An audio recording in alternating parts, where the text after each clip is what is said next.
Nearly 4,000 meters above sea level lie stones that many call impossible. They look like they were cut by a modern machine. But these blocks are almost 1,000 years old. No inscription survives to explain how it was done. And today, Puma Punku is one of the most misunderstood archaeological sites on Earth. This is Bolivia, near Lake Titicaca, part of the Tiwanaku complex, a civilization that flourished centuries before the Inca Empire ever existed. So what actually happened here? Most visitors arrive expecting ordinary ruins. Instead, they find stones that look like they rolled off a factory line. That visual shock is exactly what gave rise to dozens of theories, from ancient engineers to extraterrestrial technology. So what is Puma Punku really hiding? The name translates to Gate of the Puma, but this was never an isolated lost city as decades of popular books claimed. It was one monumental sector of the much larger ceremonial center of Tiwanaku. The reality turns out to be more interesting than the myth. This was not a primitive society. They had organized agriculture, llama caravans for transport, and large ceremonial and craft complexes. Tiwanaku's influence peaked roughly between AD 500 and 1000, extending across parts of modern Bolivia, Peru, Chile, and Argentina. But the age of Puma Punku itself has been a source of speculation for decades. Many alternative sources claim 10,000 BC, 12,000 BC, even 15,000 years old. None of those dates hold up archaeologically. Modern radiocarbon studies place construction between the 6th and 10th centuries AD.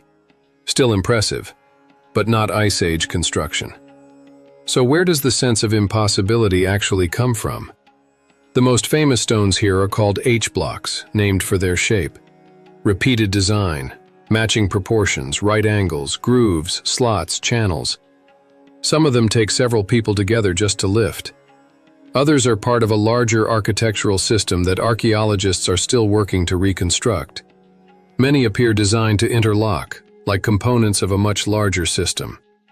These are the blocks that made Puma Punku famous worldwide. Were they machine cut? That's the internet's favorite claim.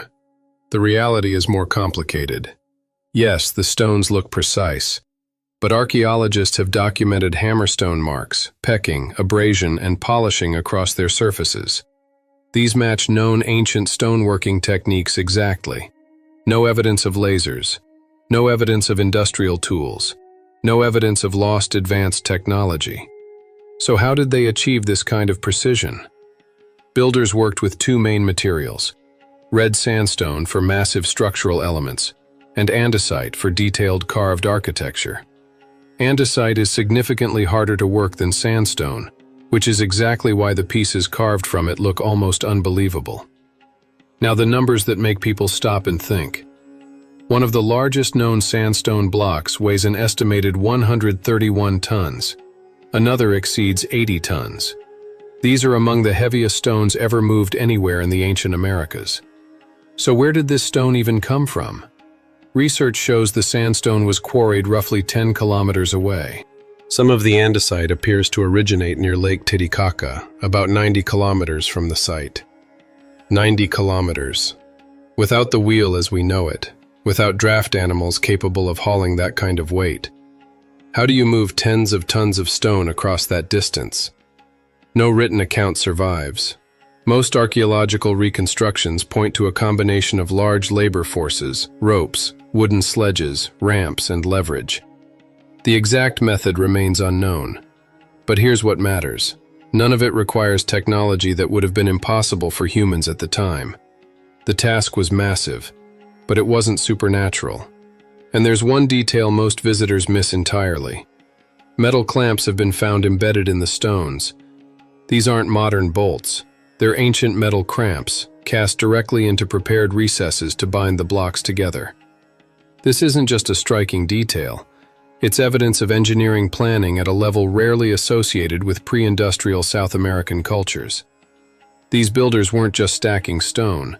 They were designing a system.